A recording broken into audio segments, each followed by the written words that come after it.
আরে কি করছো তুমি? ছাড়ো, আমাকে ছাড়ো বলছি। তোমার কি মাথা খারাপ হয়ে গেছে নাকি? এসব তুমি কি করছো? তুমি কি জানো আমি কে? আমি তোমাকে ভালোবেসে ফেলেছি। তোমাকে না পেলে আমার জীবন মরণ একরকম। আর এটা খুব ভালোভাবে বুঝতে পেরেছি আমি যে তোমার সঙ্গে লিভ ইন সম্পর্কে না যাই তাহলে তুমি আমার সম্পর্কটাকে কোনো দিনই গুরুত্ব দেবে না। তাই আমি এটা করতে বাধ্য হচ্ছি।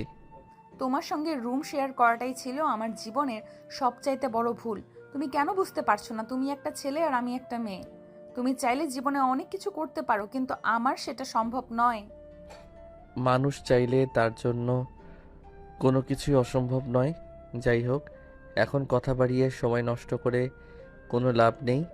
যেটা করতে চাইছি সেটা করতে দাও। তার মানে তুমি আমার কোনো কথাই শুনবে না, তাই তো? আচ্ছা ঠিক আছে, তোমার যা ইচ্ছা তুমি তাই করো, আমি তোমাকে কিছুই বলবো না।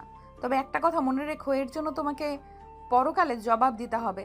আমি তোমাকে বোঝানোর জন্য অনেক চেষ্টা করলাম, কিন্তু তুমি আমার কোনো কথাই শুনলে না। কারণ তুমি খুব ভালো করেই জানো আমি ঠিক করিয়ে নিয়েছি তোমার কোনো কথাই শুনবো না। তাহলে আমাকে কোনো কথা বলে কি লাভ আছে? এখন যেটা করছি সেটা করতে দাও। এই বলে নীল নেহাকে আবারও বিছানায় ফেলে দেয়। আর তারপর আস্তে আস্তে নেহার ঠোঁট দুটোর উপর ঝাঁপিয়ে পড়ে। নীল নেহার ঠোঁট দুটোতে কিস করছিল, আর এদিকে নেহা প্রচণ্ড বিরক্ত বোধ করছিল, কারণ এতে তার কোনো সম্মতি ছিল না। কিন্তু এই মুহূর্তে বেশি বাড়াবাড়ি করেও লাভ নেই, কারণ এখান থেকেই কেউ নেহাকে বাঁচাতে আসবে না। যেটা হওয়ার সেটা হবেই। তাই নেহা মনে মনে ভাবলো এখন আর বাড়াবাড়ি না করে যেটা হচ্ছে সেটা মেনে নেওয়াই বুদ্ধিমানের কাজ। তখনই হঠাৎই নীল নেহাকে বলে উঠল, নেহা, তুমি কি এখন আমার উপর রেগে আছো? আমি একাই শুধু তোমাকে আদর করে যাচ্ছি, তুমি কোনো রেসপন্স করছো না। আমি কি করব? আমার কি করার আছে? যা করার শত তুমিই করছো। তাহলে এখানে আমার কি কোনো দরকার আছে? আমাকে তুমি এইভাবে বলো না, কেননা আমি তোমাকে প্রচণ্ড ভালোবাসি, তোমাকে হারিয়ে ফেলতে চাই না। আমি খুব ভালো করে জানি বাড়িতে তোমার বিয়ের সম্বন্ধ চলছে, আর পরীক্ষা শেষে তুমি বাড়িতে গেলেই তোমার বিয়েটা হয়ে যাবে। কিন্তু আমি তোমাকে ছাড়া বেঁচে থাকতে পারবো না। তাই আমি শুধুমাত্র তোমার সঙ্গে এইটা করি যাতে তুমি আমাকে ছাড়া অন্য কাউকে বিয়ে করতে না পারো। একবার হলেও আমার জন্য তোমার মনে ভালোবাসার উদয় হয়। কিন্তু নীল, তোমার কি একবারও মনে হচ্ছে না তুমি ভুল কিছু করছো? ভুল পথে হাঁটছো? না, আমার সেই সব কিছুই মনে হচ্ছে না, কারণ আমি যা করেছি চিন্তা ভাবনা করেই করছি। আমি কখনোই চিন্তা ভাবনা না করে কোনো কিছু করি না। আমি যেটা করছি আমার ভালোর জন্যই করছি। তাই এই বিষয়ে আমি কারোরই মতামত গ্রহণ করব না। প্লিজ নেহা, তুমি আর আমাকে বাধা দিও না। আমি যেটা করছি আমাকে সেটা করতে দাও, কারণ আমি তোমায় অসম্ভব ভালোবাসি। তোমাকে হারিয়ে আমি বেঁচে থাকতে পারবো না। এই বলে নীল নেহার উপর আবারও ঝাঁপিয়ে পড়ে আর সেই সময়টাকে উপভোগ করতে থাকে। নীল নেহার শরীরে বিভিন্ন স্থানে ভালোবাসার আলিঙ্গন করেই যাচ্ছিল, আর নেহা সেসব কিছু মুখ বুজে সহ্য করছিল। প্রায় 20 মিনিট পর নেহাকে নীল ছেড়ে দিয়ে বিছানার এক পাশে শুয়ে পড়ল। আর নেহা তো অনবরত কান্না করেই চলছিল। নীল তার সঙ্গে কেন এরকমটা করলো? নেহা তো নীলকে প্রচণ্ড বিশ্বাস করত, কিন্তু তার সঙ্গে কেন এরকম হলো? I am so sorry Neha, please তুমি আমাকে ক্ষমা করে দিও। আমি তোমার সঙ্গে এরকমটা করতে চাইনি, কিন্তু আমি খুব ভালো করেই জানি আমি যদি তোমার সঙ্গে এরকমটা না করতাম তাহলে তুমি আমাকে ছেড়ে চলে যেতে। কারণ তোমার ফ্যামিলি তোমার জন্য বিয়ের সম্বন্ধ করছে। তুমি তোমার ফ্যামিলির খুবই বাধ্য একটা মেয়ে, তাই আমি তোমার সঙ্গে এরকমটা করতে বাধ্য হলাম।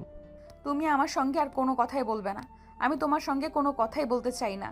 তুমি আমার সঙ্গে যেটা করেছো তার জন্য আজ না হোক কাল তোমাকে পস্তাতে হবে। আর আমি তো তোমাকে বিশ্বাস করেছিলাম। তুমি আমার বিশ্বাসের এই প্রতিদান দিলে, এটা তোমার কাছ থেকে আমার পাওনা ছিল না হয়তো। তাহলে আমি কি করতাম তুমি নিজেই আমাকে সেটা বলো। আমি কতবার কতভাবে তোমাকে ভালোবাসি সেটা বোঝাতে চেয়েছি, কিন্তু তুমি কি একবারও আমার ভালোবাসা বুঝতে চেয়েছো? তুমি বারবার আমাকে অ্যাভয়েড করে গেছো, কিন্তু একটা কাজ তুমি ভালো করেছো, সেটা হলো তুমি আমার সঙ্গে রুম শেয়ার করতে স্বীকার করেছিলে। আর তুমি যদি সেটা না করতে তাহলে হয়তো আজ আমি এই সুযোগটা হয়তো পেতাম না। হ্যাঁ, এখন আমি যেটা বুঝতে পেরেছি এটাই ছিল আমার জীবনের সবচেয়ে বড় ভুল। কেন আমি তোমাকে বিশ্বাস করতে গেলাম? আমি যদি বিশ্বাস করে তোমার সঙ্গে লিভ ইনে না আসতাম, তাহলে হয়তো আজ আমার সঙ্গে এরকমটা হতো না। আমি এখন মানুষের সামনে মুখ দেখাবো কি করে? আর আমার ফ্যামিলিকে কিভাবে বলবো তুমি আমার সঙ্গে এই সব কিছু করেছো? আমি বিয়ের আগেই আমার সতীত্ব হারিয়ে ফেলেছি। এই বলে নেহা বিছানা থেকে নেমে কোনো রকমে নিজের কাপড় চোপড় ঠিক করে ওয়াশরুমে ঢুকে যায়। প্রায় 1 ঘন্টা হয়ে গেছে, এখনও নেহা ওয়াশরুম থেকে বের হচ্ছে না। এদিকে নীলের টেনশন ক্রমশই বেড়েই চলেছে। নেহা আবার উল্টাপাল্টা কিছু করে বসবে না তো? তারপর আরও কিছু সময় পর নেহা ওয়াশরুম থেকে বের হয়, আর তাকে দেখে নীল দৌড়ে গিয়ে তার সামনে দাঁড়ায় আর বলতে থাকে, প্লিজ নেহা, তুমি আমাকে ক্ষমা করে দাও। আমি তোমার সঙ্গে এরকমটা করতে চাইনি, কিন্তু কি করব বলো? আমি যে তোমায় প্রচণ্ড ভালোবাসি। তোমাকে ছাড়া আমার বেঁচে থাকা প্রায় অসম্ভব, তাই আমি তোমার সঙ্গে এরকমটা করতে বাধ্য হলাম। তুমি আমার সঙ্গে কোনো কথাই বলবে না। আমি তোমার সঙ্গে কোনো কথা বলতে চাই না। আজকের এই মুহূর্তটাই তোমার সঙ্গে আমার কাটানো জীবনের শেষ মুহূর্ত। আজকের পর কখনোই তুমি আমাকে সামনে দেখতে পাবে না, কারণ আজকেই আমি এখান থেকে চলে যাচ্ছি। আমার চাকরির কোনো দরকার নেই। এই কথা বলে নেহা সোজা নিজের রুমে চলে গেল আর লাগেজ গুছিয়ে একদম গ্রামের বাড়ির উদ্দেশ্যে রওনা হলো। নীল নেহাকে আটকানোর জন্য অনেক চেষ্টা করছিল, কিন্তু সে কোনোভাবেই পারল না। আসলে নীল এরকমটা করতে চায়নি, সে নেহাকে ভালোবাসে, তাই সে নেহাকে হারাতে চায় না। কিন্তু নেহা তার পরিবারের অতি বাধ্য একটা মেয়ে, সে তার ফ্যামিলির মান সম্মান বাঁচাতে যা ইচ্ছে তাই করতে পারে। এমনকি নিজের ভালোবাসার কোরবানি দিতেও সে দুইবার চিন্তা করে না। কিছুদিন আগেই নেহার বাড়ি থেকে হঠাৎ একটা ফোন আসে আর জানানো হয় নেহার বিয়ের সম্বন্ধ চলছে। এরপর থেকে নীলের এসব পাগলামো শুরু হতে থাকে। যদিও নীলা অনেক আগে থেকে নেহাকে বোঝানোর চেষ্টা করছিল সে নেহাকে ভালোবাসে, কিন্তু নেহা সব কিছু বুঝেও না বুঝার অভিনয় করছিল। কারণ সে খুব ভালো করেই জানে তার ফ্যামিলিতে প্রেম ভালোবাসার কোনো জায়গা নেই। তার ফ্যামিলির মানুষ যেন প্রেম ভালোবাসা কি সেটা বুঝেই না। যাই হোক ভিউয়ার্স, আপনাদের এভাবে বললে হয়তো বুঝতে সমস্যা হবে। চলুন একটু ফ্ল্যাশব্যাক থেকে ঘুরে আসি। আজ শনিবার সকালবেলা ঘুম থেকে উঠেই নীল ফ্রেশ হয়ে তৈরি হয়ে নিল ভার্সিটি যাওয়ার জন্য। তারপর বাসা থেকে তার বাইক নিয়ে বেরিয়ে পড়লো। প্রায় 10 মিনিটের মতো সময় লাগলো ভার্সিটি পৌঁছাতে। আর ঠিক তখনই তার ভার্সিটির 2 বান্ধবী কথোপকথন করছিল। কিরে নিশি, শুনলাম নীল নাকি তোর পেছনে লাইন মারছে। তাহলে তুই তাকে পাত্তা দিচ্ছিস না কেন? নীলের মতো একটা ছেলে যদি আমার পিছনে একবার লাইন মারতো, তাহলেই তো আমি তার প্রেমে রাজি হয়ে যেতাম। দুই একবার কথা বললেই তার প্রেমে রাজি হয়ে যেতে হবে এমন তো কথা নেই। সে আমার সঙ্গে লাইন মারছে সেটা ঠিক আছে, কিন্তু একটু সময় নিয়ে আগে ভেবে নি তার সঙ্গে আমি সম্পর্কে যেতে পারবো কি না। তুই যাই বলিস না দোস্ত, নীলের মতো একটা ছেলেকে এভাবে বাজিয়ে রাখা তোর একদমই ঠিক হয়নি। আমাদের ভার্সিটিতে নীল একমাত্র ছেলে যার কথাতে যে কোনো মেয়ে রাজি হয়ে যেতে পারে, আর তুই কিনা তাকে ওয়েটিং লিস্টে রেখেছিস। শোন, আমি না এ ব্যাপারে তোর সঙ্গে কোনো কথা বলতে চাই না। আমি আমার ব্যাপারে নিজের সিদ্ধান্ত নিতে চাই। আমি তোর কোনো কথাই শুনছি না। আর হ্যাঁ, তোকে একটা কথা বলে দিচ্ছি, আজকের পর আর এই বিষয় আমার সঙ্গে কোনো কথাও বলবি না। আমার যখন যেটা ভালো মনে হবে তখন আমি সেটাই করব। আমি কারোর সিদ্ধান্তে চলি না। এই বলে 2 বান্ধবী কথা কাটাকাটি করছিল। ঠিক এমন সময় নীল সেখানে এসে উপস্থিত হয় আর নীলকে দেখে নিশি বলতে থাকে, দেখো নীল, তুমি যাই কিছু করো না কেন আমাকে তুমি পটাতে পারবে না।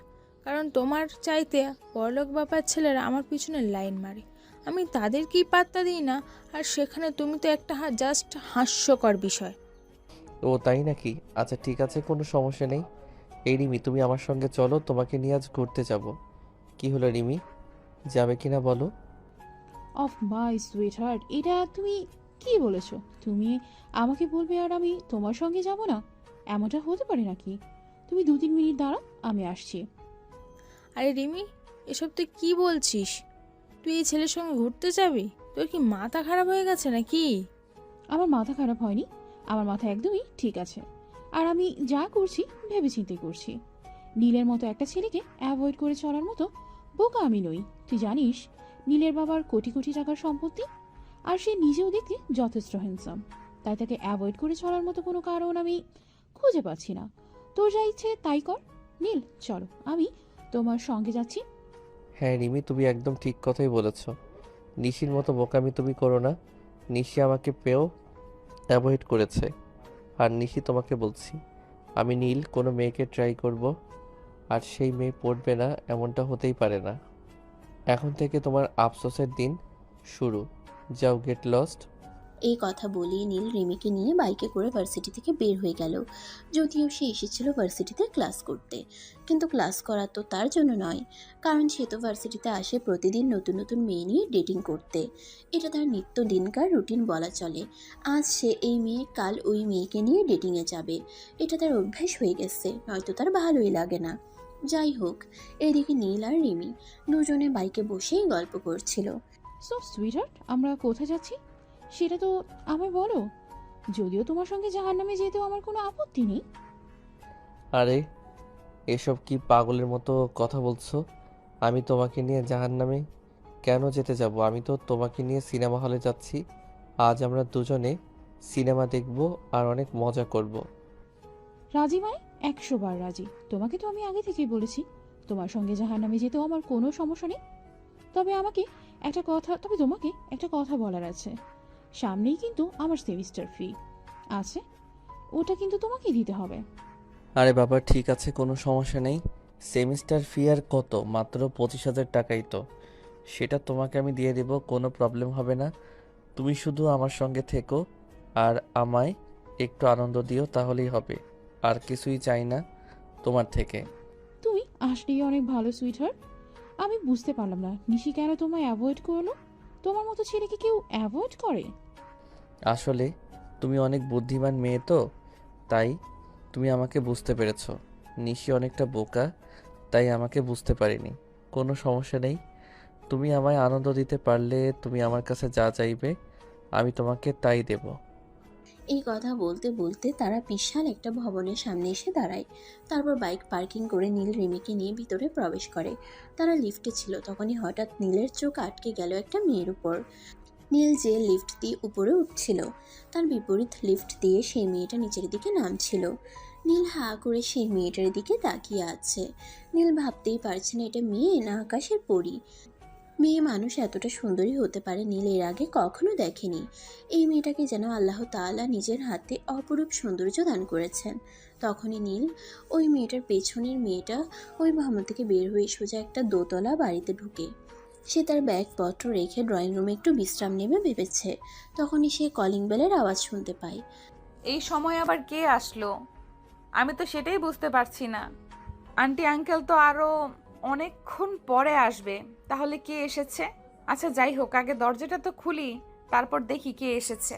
7-5 চিন্তা করতে করতে নেহা দরজাটা খুলে, আর দরজা খুলেই দেখে তার সামনে এক সুদর্শন পুরুষ দাঁড়িয়ে আছে, যাকে সে আজকের আগে কখনোই দেখেনি। তাই সে অবাক হয়ে জিজ্ঞাসা করে, কি ব্যাপার, কে আপনি? আর কি আপনার পরিচয়? আপনাকে তো আজকের আগে কখনো এখানে দেখেছি বলে মনে হয় না। অপরিচিত মেহমান বলে কি ভিতরে আসার পারমিশন দেবেন না? আপনি আমাকে গেটের বাইরেই দাঁড় করিয়ে রাখবেন? এটা কোন ধরনের ভদ্রতা? দেখুন, এইটা আমার নিজের পরিবার নয়। আমি আমার প্রতিবেশী আন্টির বাড়িতে থাকি, আর এখানে আমার থাকাটাই অনেক বেশি কিছু। তাই আমি আপনাকে চাইলেও ভেতরে আসার পারমিশন দিতে পারি না। ও আচ্ছা, ঠিক আছে, আমি বুঝতে পেরেছি এটা আপনার বাড়ি নয়। তাই বলে একজন মেহমান আসলে আর আপনাকে মেহমানকে ভিতরে ঢুকতে দিবেন না, এটাও কি ভদ্রতার মধ্যে পড়ে নাকি?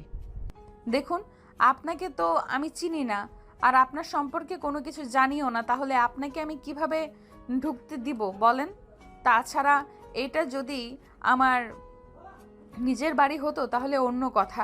যাই হোক, তবে আপনি যখন এত করে বলছেন, ঠিক আছে, ভেতরে এসে বসুন। আর হ্যাঁ, আমি কি আপনার জন্য চা কফি কিছু বানিয়ে নিয়ে আসবো?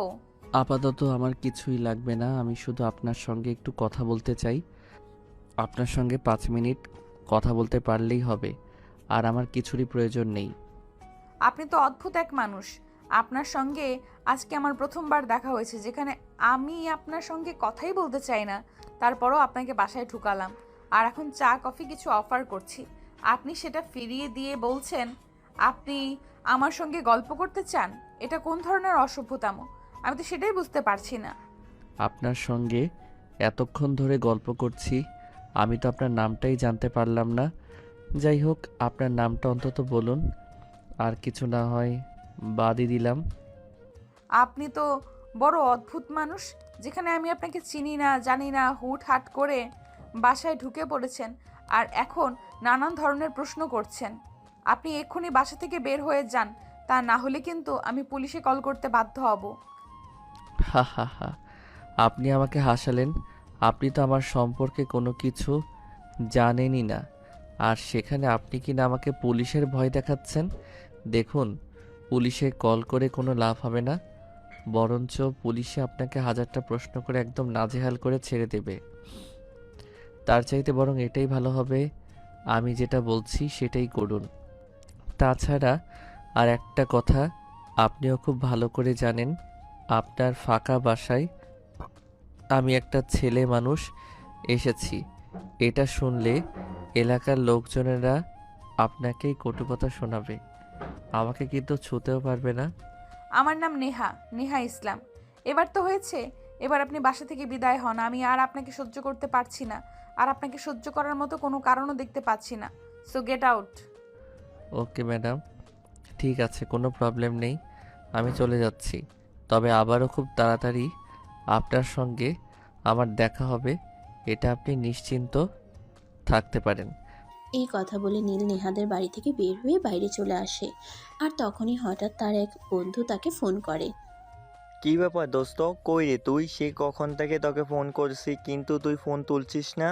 কি হয়েছে তোর? কোনো সমস্যা হয়েছে নাকি? কোনো সমস্যা হয়ে থাকলে তুই আমাকে বল। দোস্ত, আমি তো হুড়পড়ির সন্ধান পেয়ে গেছি।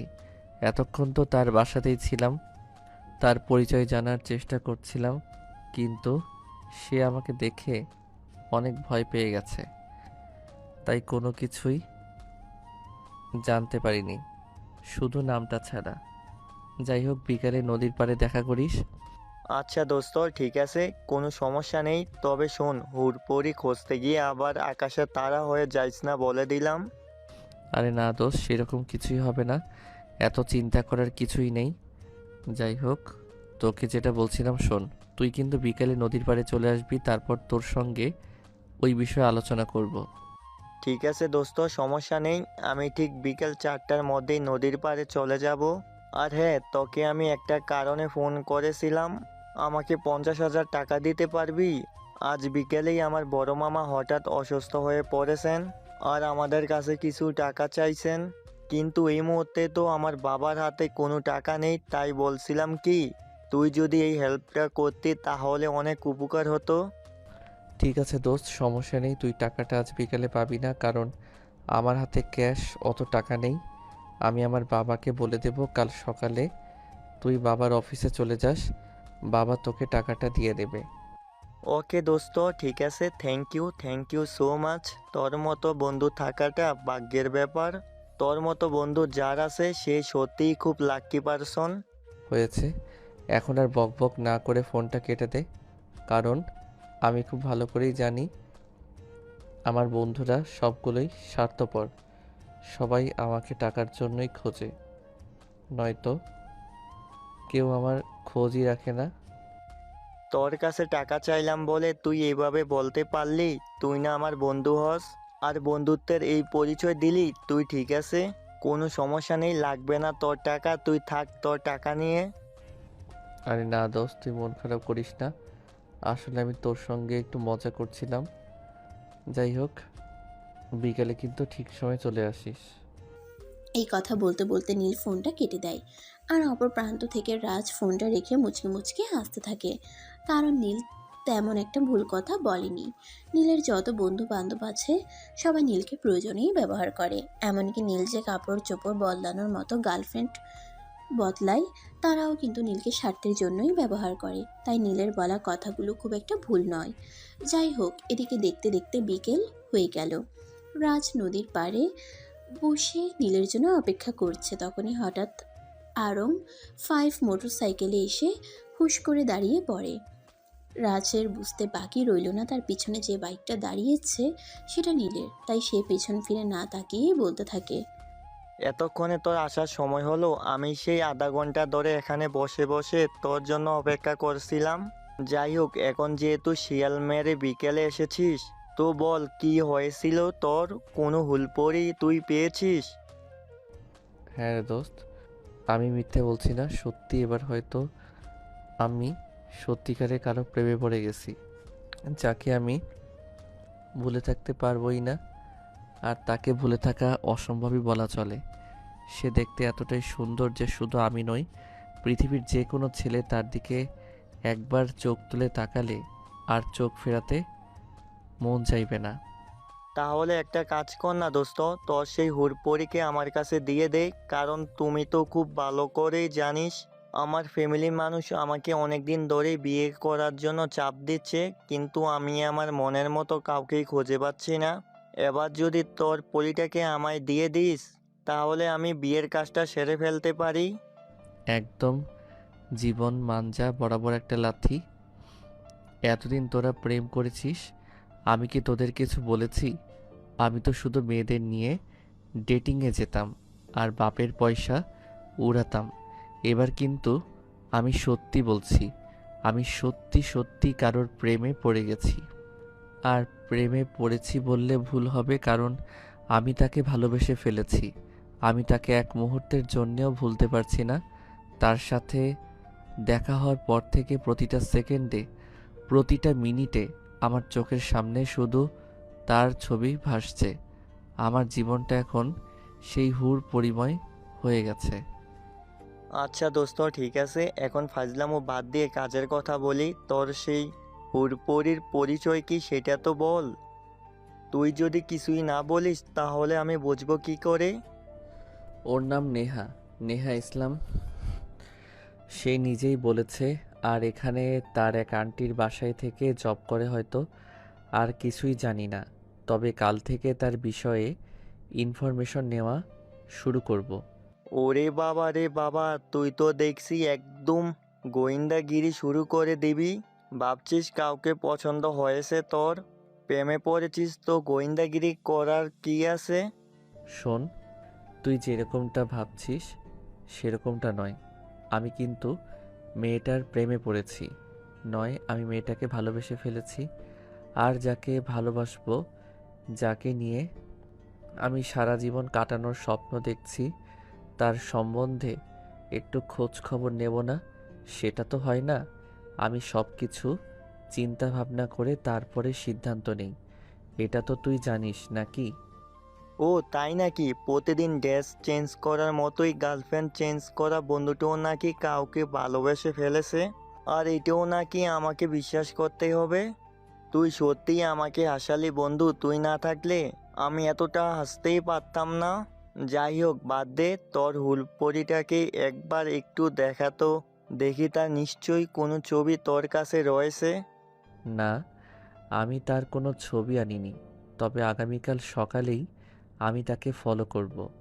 তারপর তার বিষয়ে সমস্ত ইনফরমেশন আশা করছি পেয়ে যাব। এরপর প্রসঙ্গ পাল্টে ফেলে দুজনে, আবারও কথা বলতে থাকে। এভাবেই কেটে গেল আরও অনেকটা সময়। এদিকে দেখতে দেখতে বিকাল ঘনিয়ে সন্ধ্যা হয়ে এলো, আর দুজন যার যার বাসায় চলে গেল।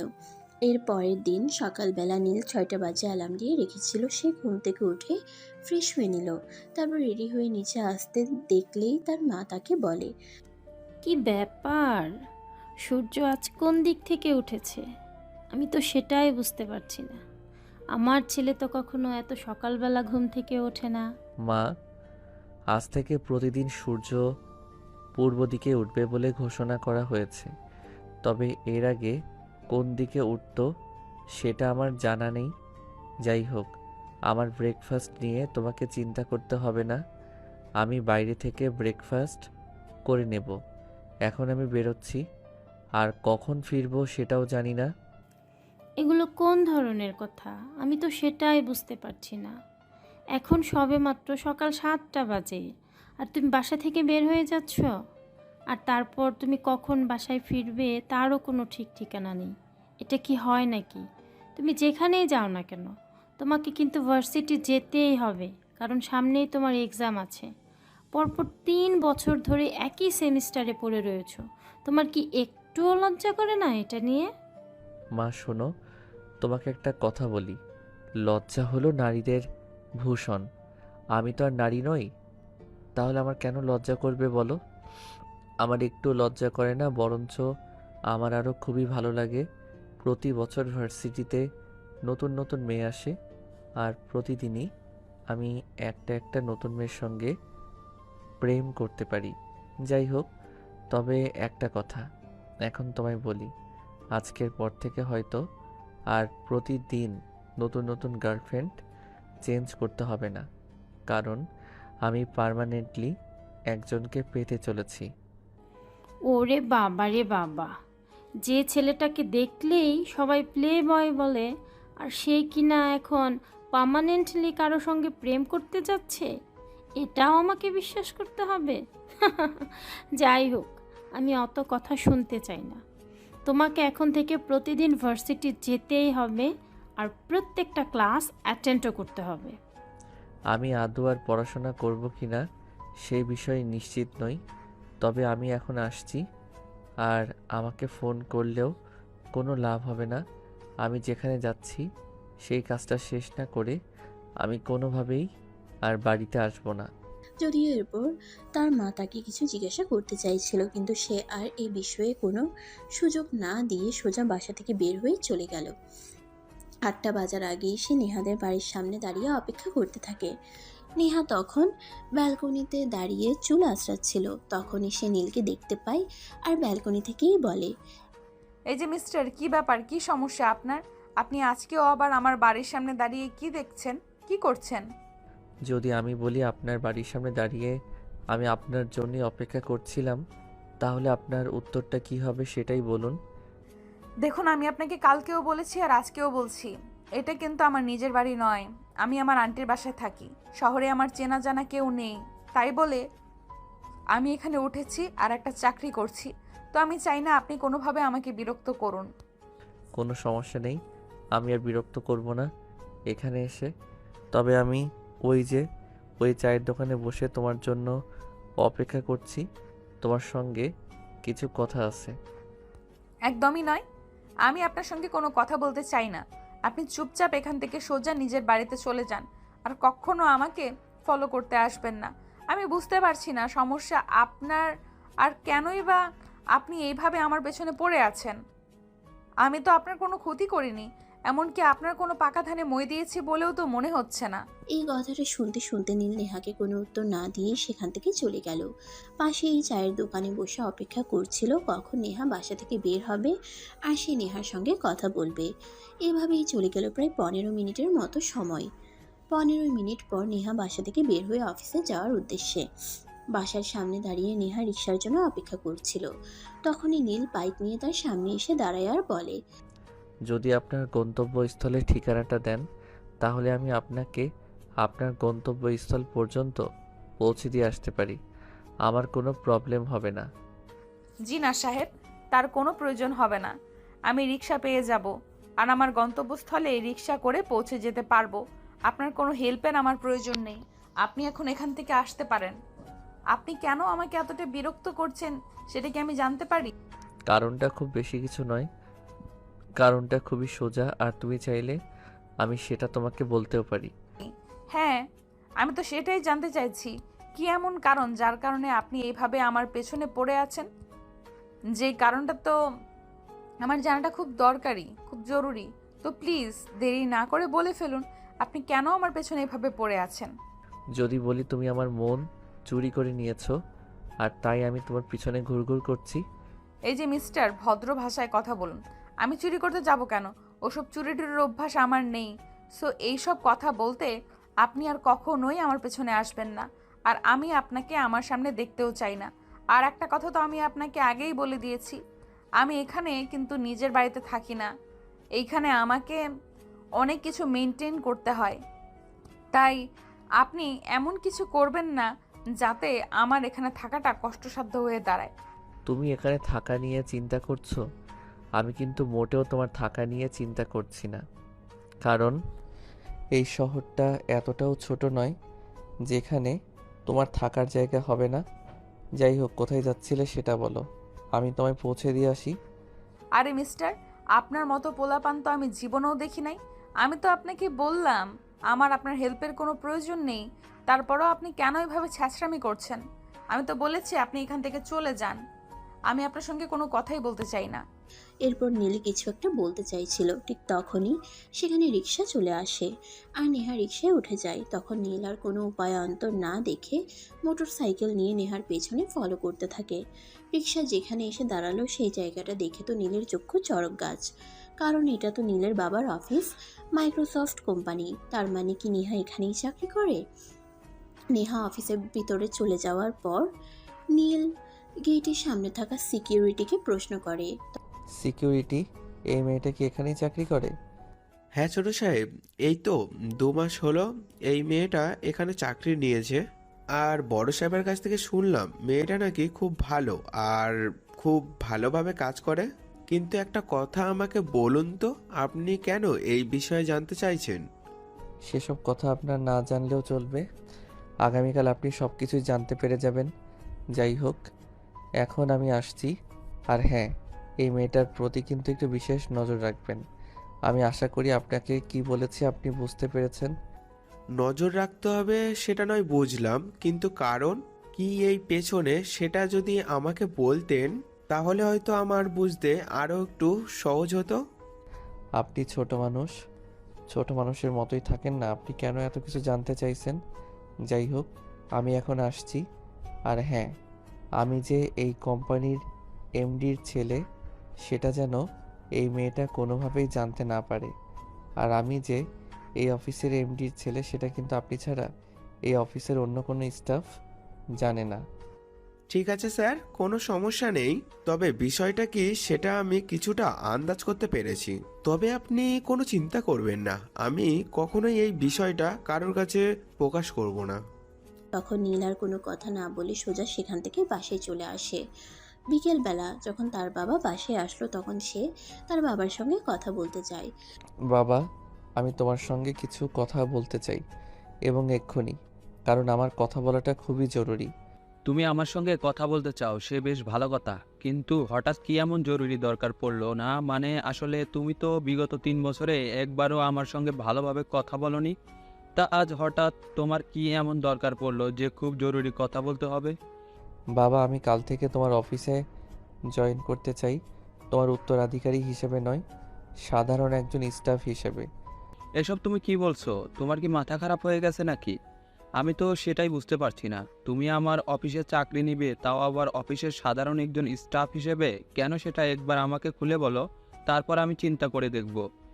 বাবা, আমি তোমাকে এত কিছুর কৈফিয়ত দিতে পারবো না, শুধু এটুকুই বলছি যে আমি তোমার অফিসে জয়েন করতে চাই, তবে তোমার উত্তরাধিকারী হিসেবে নয়, অফিসের সাধারণ একজন স্টাফ হিসেবে। আর কেন আমি তোমার অফিসের সাধারণ একজন স্টাফ হিসেবে জয়েন করতে চাই সেটা যখন সময় হবে তখন তোমাকে বলবো। আপাতত এই বিষয়ে তোমায় কিছুই বলতে পারছি না। I am so sorry. নীলের মা, শুনছো? তোমার ছেলে এসব কি বলছে? তোমার ছেলের মাথা খারাপ হয়ে গেছে নাকি? আমি তো সেটাই বুঝতে পারছি না। সে আমার অফিসে কাজ করতে চাইছে, সে নিজের অফিসে কেন একজন স্টাফ হিসেবে জয়েন করবে? আমি তো সেটাই বুঝতে পারছি না। তুমি প্লিজ তোমার ছেলের সঙ্গে কথা বলো। তোমার ছেলের কোনো ভীমরতি হয়েছে সেটা বোঝার চেষ্টা করো। হ্যাঁ, আমিও তো সেটাই চিন্তা করছি। তোমার ছেলের আবার কি ভীমরতি হলো যে সে অফিসের একজন সাধারণ স্টাফ হিসেবে জয়েন করতে চাইছে, যেখানে পুরো অফিসের উত্তরাধিকারী সে হতে চলেছে? মা বাবা, আমি তোমাদের কোনো কথার আপাতত কোনো কৈফিয়ত দিতে চাইছি না, আর দেওয়ার কোনো ইচ্ছা নেই। তবে যেটা সত্যি সেটাই বলছি, আমি আমাদের অফিসে সাধারণ একজন স্টাফ হিসেবে আগামীকাল থেকেই জয়েন করতে চাই।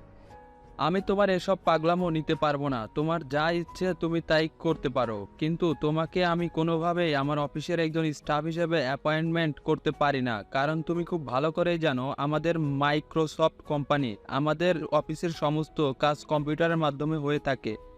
আর সেখানে তো তুমি কম্পিউটারের কও জানো না। তাহলে আমি কেন আর কিভাবে তোমাকে আমার অফিসে রাখতে পারি সেটা তুমি আমায় বলবে? মা প্লিজ, তুমি বাবাকে বোঝাও। বাবাকে বলো এত সব কিছু নিয়ে চিন্তা করতে হবে না, আমি ঠিক সব বুঝে নেব। কিন্তু প্লিজ বাবার অফিসে আমাকে চাকরিটা যেন দেয়। চাকরিটা আমার খুবই প্রয়োজন। প্লিজ তোমরা দুজনেই বোঝার ট্রাই করো। আচ্ছা, সে না হয় বুঝলাম। আমি তোর বাবাকে বললাম, তোর বাবা তোকে তার অফিসে রেখে দিল। কিন্তু কি এমন হলো যার কারণে তোকে এত ইমার্জেন্সি চাকরি নিতে হবে? আর সবচাইতে বড় কথা হলো, তুই তো এখনও অনার্সই কমপ্লিট করতে পারলি না। তাহলে তুই এখন আবার চাকরি দিয়ে কি করবি? আগে পড়াশোনাটা এক নাগাড়ে শেষ কর, তারপর তো আমাদের কোম্পানির মালিক তুইই হবি। তোমরা আমার কথা কেন বুঝতে পারছো না? আমি সেটাই বুঝতে পারছি না। আমি তো তোমাদেরকে বললাম আমি মালিক হতে চাই না, জাস্ট একজন কর্মচারী হিসেবে অফিসে ঢুকতে চাই। তাহলে বুঝতে পারছো না কেন? প্লিজ বাবা, আমাকে তোমার অফিসে একটা চাকরি দিয়ে দাও। আচ্ছা, তুমি অমন করছো কেন সেটা আমাকে বলো তো। ছেলেটা তোমার কাছে শুধু একটা চাকরি চাইছে, অন্য কিছু তো চাইছে না। তাহলে তুমি তোমার অফিসে চাকরি দিতে এত ইতস্তত করছো কেন? আমি বুঝতে পারছি না, তোমাদের মা ছেলের দুজনেরই কি মাথা খারাপ হয়ে গেছে নাকি? তোমার ছেলে কম্পিউটারের ক পর্যন্ত জানে না, আর সে কিনা করবে আমাদের অফিসে চাকরি? আমি আমার অফিসে তোমার ছেলেকে পিয়নের একটা চাকরি দিতে পারি, তাছাড়া কোনো চাকরি দিতে পারবো না। বাবার মুখ থেকে এমন কথা শুনে নীল কিছুটা রেগে গেল। আর সেই বিষয়টা তার বাবা মা দুজনেই বুঝতে পারলো। তাই নীলের মা আবারও নীলের বাবাকে বলে, আচ্ছা, নিজের ছেলের সঙ্গে এমন ব্যবহার কেউ করে? ছেলেটা তোমাকে এত রিকোয়েস্ট করে বলছে তোমার অফিসে একটা চাকরি দেওয়ার জন্য, কিন্তু তুমি তো কোনো কথাই শুনছো না। তুমি এরকম কেন করছো বলো তো আমাকে? সে তো তোমার নিজেরই ছেলে, তোমার কাছে শুধু একটা চাকরি চাইছে, লাখ লাখ টাকা তো আর চাইছে না। তোমার ছেলের আমার অফিসে চাকরি করার চাইতে মাসে যদি 5 লাখ টাকা হাত খরচ চায়, তাও আমি সেটা দিতে পারবো, কোনো প্রবলেম হবে না। কিন্তু আসল সমস্যাটা আমি তোমাদের কাউকেই বোঝাতে পারছি না। আমি তোমাদের কারোরই কোনো সমস্যার কথা শুনতে চাই না। আমি যেটা শুনতে চাই সেটা হলো, তুমি আমার ছেলেকে তোমার অফিসে চাকরি দিচ্ছ। আমার এসব ঝামেলা ভালো লাগছে না। প্লিজ, আমার ছেলে তো তোমার কাছে শুধু একটা চাকরি চাইছে, ওটা ওকে দিয়ে দাও, তাহলেই তো সমস্যার সমাধান হয়ে যায়। হ্যাঁ বাবা, একদম ঠিক কথাই বলেছে। প্লিজ তুমি তোমার অফিসে আমাকে চাকরিটা দিয়ে দাও, তাহলে তো আর কোনো সমস্যা থাকে না। আর হ্যাঁ, তুমি বিশ্বাস করো, আমার দ্বারা তোমার কোম্পানির কোনো ক্ষতি হবে না।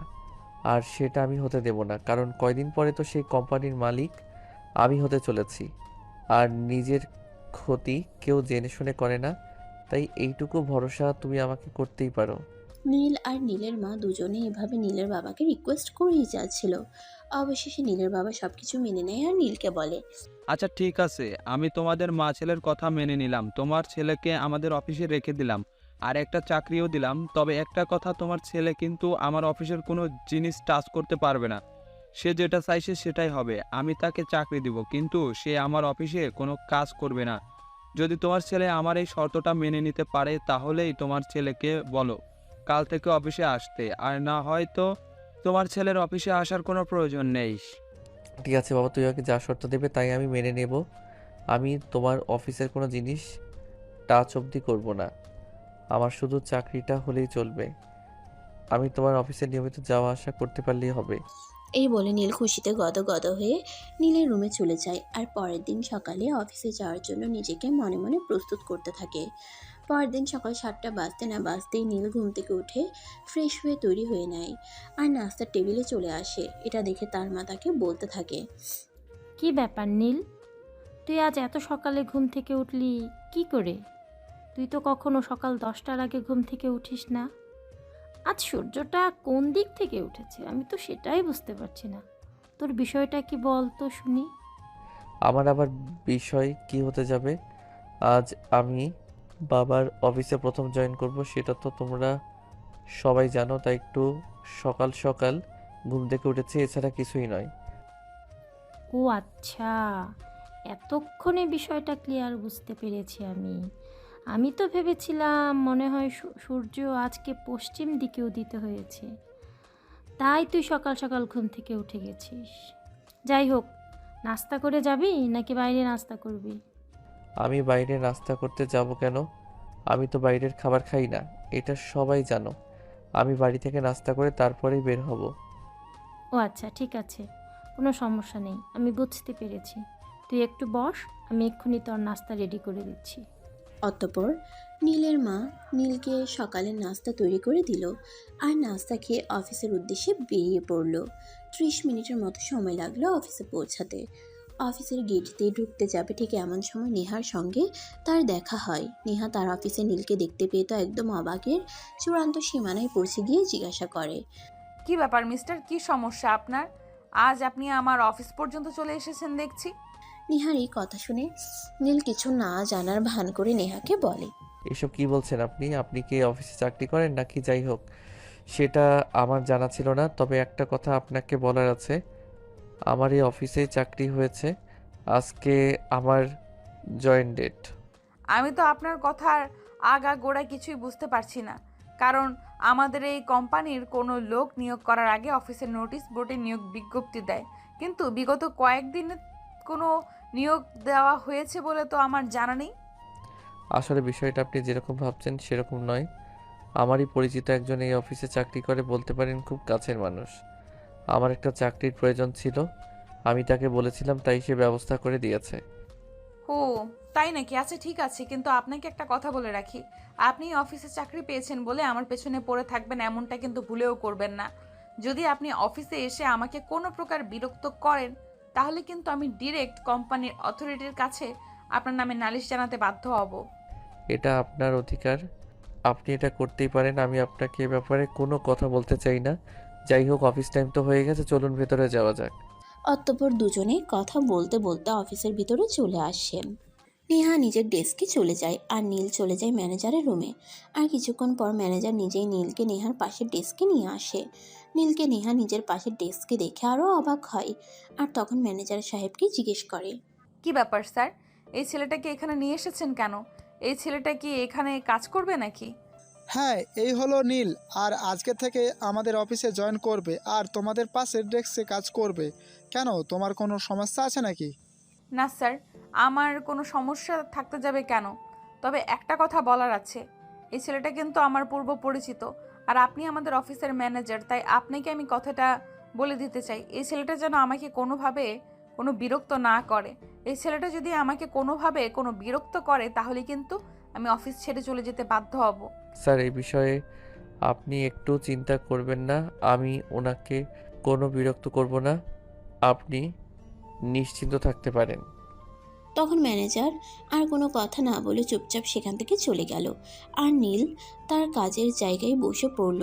অপরদিকে নেহা নিজের কাজ করছে। নীল সেই সকাল থেকেই চুপচাপ বসে আছে, কোনো কাজ করছে না, মোবাইলটা হাতে নিয়ে ফেসবুকিং করছে।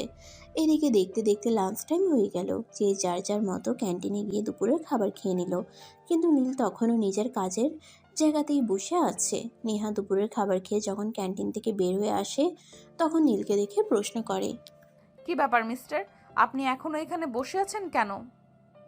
আমরা তো সবাই ক্যান্টিন থেকে দুপুরের খাবার খেয়ে আসলাম, আপনি দুপুরের খাবার খেলেন না কেন? ও, আসলে আমি দুপুরের খাবার নিয়ে আসিনি, তাই দুপুরের খাবার খাওয়া হয়নি। তাছাড়া আমি বাইরের খাবার খাই না, এই আর কি। আপনি দুপুরের খাবার নিয়ে আসেননি সেটা আমাদের কাউকে জানালেই পারতেন, আমরা আপনার খাবারের ব্যবস্থা করে দিতাম। কিন্তু তাই বলে আপনি অফিসে না খেয়ে থাকবেন, এটা কেমন কথা? না খেয়ে আপনি কাজ করবেন কিভাবে? পেটে ক্ষুধা লাগলে কাজে মন বসবে নাকি? সে আমি কোনোভাবেই চালিয়ে নিব, এসব নিয়ে আপনাকে চিন্তা করতে হবে না। যাই হোক, আপনি বলেছেন তার জন্য অসংখ্য ধন্যবাদ আপনাকে। নীলের কাছ থেকে এই কথা শুনে আর কোনো কিছুই বলল না, চুপচাপ সেখান থেকে চলে গেল। এভাবেই কেটে গেল সেদিনের দিনটা। এর পরের দিন সকালবেলা নেহা যখন অফিসে যাওয়ার জন্য তৈরি হচ্ছিল, তখনই সে দেখতে পেল নীল তার বাসার সামনে পায়চারি করছে। নেহা এই বিষয়টা কিছুটা বুঝতে পারে, তাই সে রেডি হয়ে বাসা থেকে বের হয়। আর গেট থেকে বের হতেই নীল তার সামনে এসে দাঁড়ায়। অনেকক্ষণ ধরে আপনার জন্য অপেক্ষা করছিলাম। আপনি আমার জন্য অপেক্ষা করছিলেন, কিন্তু কেন বলেন তো? আমি তো আপনাকে আমার জন্য অপেক্ষা করতে বলিনি, তাছাড়া আমি তো আপনাকে এখানে আসতেও বলিনি। তাহলে বলুন কেন এসেছেন? আপনি আমাকে এখানে দাঁড়িয়ে আপনার জন্য অপেক্ষা করতে বলেননি, সেটা ঠিক আছে, কিন্তু তাই বলে আমি আপনার জন্য অপেক্ষা করছি সেখানে আপনি আমার সঙ্গে এরকম ব্যবহার করতে পারেন না। আপনি আর আমি দুজনে একই অফিসে চাকরি করি। তাছাড়া আমার বাসা থেকে অফিসে যাওয়ার রাস্তাটা আপনার বাসার সামনে দিয়ে, তাই আমি আপনার জন্য অপেক্ষা করছিলাম।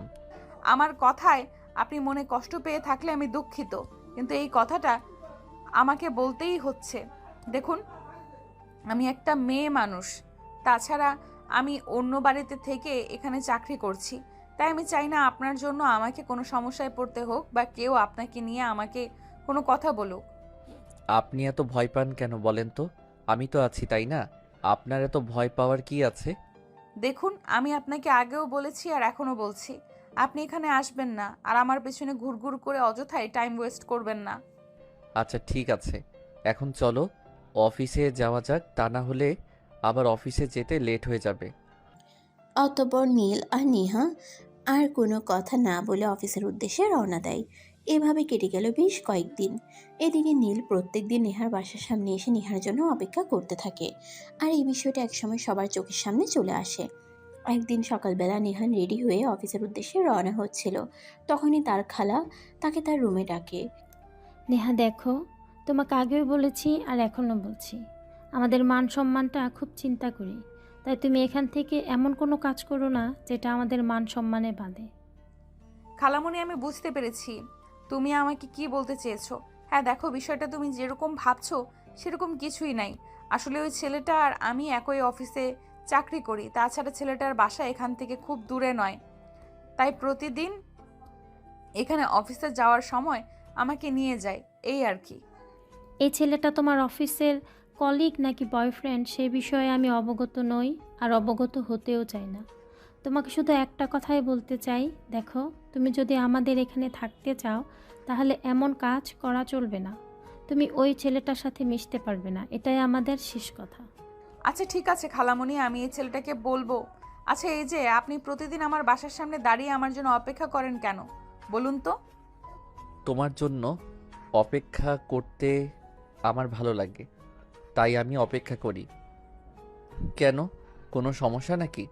আর তোমার কোনো সমস্যা থাকলেও সেটা আমি মানব না, কারণ আমি তো তোমার প্রেমে পড়ে গেছি, তাই চাইলেও তোমার থেকে নিজেকে সরিয়ে নিতে পারবো না। দেখুন, আপনাদের এসব ফালতু মার্কা কথাবার্তা আমি আর নিতে পারছি না। তার কারণ হলো, আজ আমার খালামণি আমাকে বলেছে আমি যদি আপনার সঙ্গে মেলামেশা করি তাহলে আমাকে বাসা থেকে বের করে দেবে। তারপর আমি কোথায় থাকবো সেটা কি আপনি আমাকে বলে দেবেন?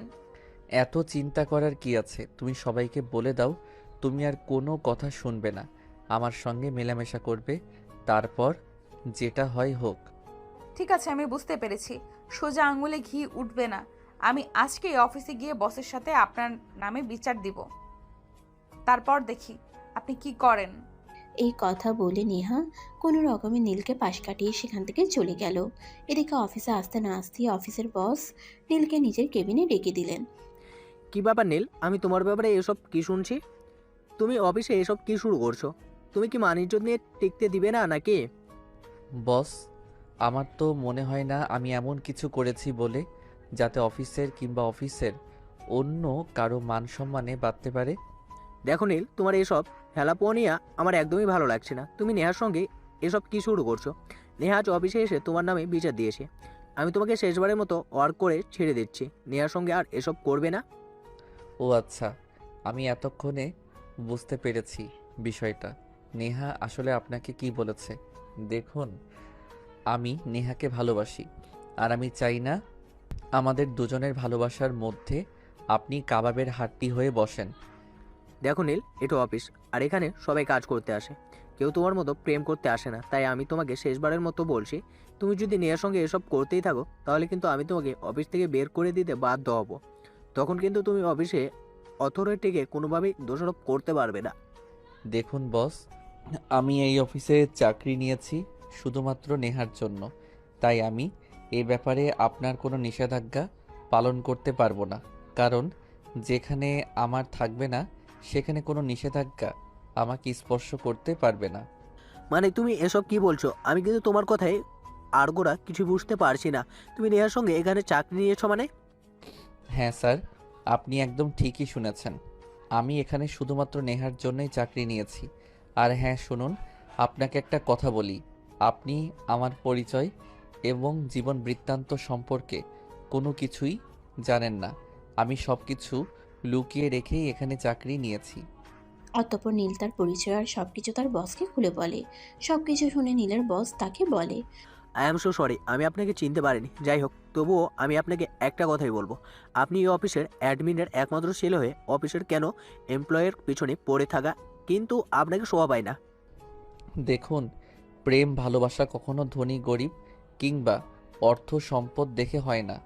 প্রেম ভালোবাসার জাস্ট হয়ে যায়, সেটা যেভাবেই হোক আর যে কোনো পরিস্থিতিতেই হোক। তাই আমি আপনাকে শুধু একটা কথাই বলতে চাই, আমি আজ আপনাকে যেগুলো বলেছি সেগুলো আপনি কখনোই নেহা কিংবা অফিসের অন্য কারোর সঙ্গে শেয়ার করবেন না, যতক্ষণ পর্যন্ত আমি না বলছি। ওকে ঠিক আছে, কোনো সমস্যা নেই। আপনি যখন আপনার ভালোবাসাকে নিজের করে পাওয়ার জন্য নিজের পরিচয় এমনকি সব কিছু গোপন রাখতে চান, তাহলে এতে আমার কোনো সমস্যা থাকবে না। হ্যাঁ, আমি আপনাকে একটা কথা বলি, আপনার যদি এ ব্যাপারে কখনো আমার কোনো সহযোগিতার প্রয়োজন মনে হয় তাহলে অবশ্যই আমাকে বলবেন। আমি আমার শতভাগ দিয়ে চেষ্টা করব আপনাকে সহযোগিতা করতে। অতঃপর নীল আর কোনো কথা না বলে চুপচাপ সেখান থেকে বের হয়ে চলে আসে। আর এদিকে কিছুক্ষণ পর নেহাও আবারও বসের কেবিনে যায় আর বসের কাছ থেকে জানতে চায় বস নীলের সঙ্গে এ ব্যাপারে কি কথা বলেছে। তখন অফিসের বস নেহাকে বলে, দেখুন, হ্যাঁ আমি নীলের সঙ্গে কথা বলেছি, আর কথা বলে বুঝতে পেরেছি নীল তোমাকে সত্যি অনেক বেশি ভালোবাসে। তাই আমি মনে করি নীলের এই বিরক্ত করাটাকে তোমার বিরক্ত মনে না করে ভালোবাসা বলে মেনে নেওয়া উচিত, আর তাকে অ্যাকসেপ্ট করে নেওয়া উচিত। বস, আমি বুঝতে পারছি না আপনি একটু আগে কিভাবে কথা বললেন আর এখন কিভাবে কথা বলছেন।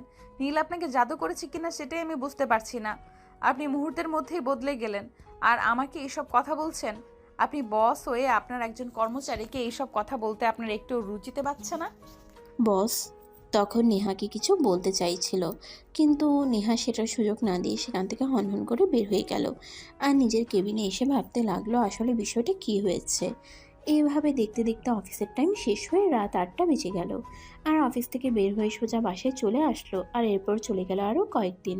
হঠাৎ একদিন রাতের খাবারের বেলা তার খালা তাকে বলল, নেহা, তোমাকে অত্যন্ত দুঃখের সহিত জানানো হচ্ছে যে তোমাকে আমরা আর আমাদের বাড়িতে রাখতে পারবো না, কারণ তোমাকে আমরা খুবই ভালো একটা মেয়ে বলে আমাদের বাড়িতে থাকতে দিয়েছিলাম।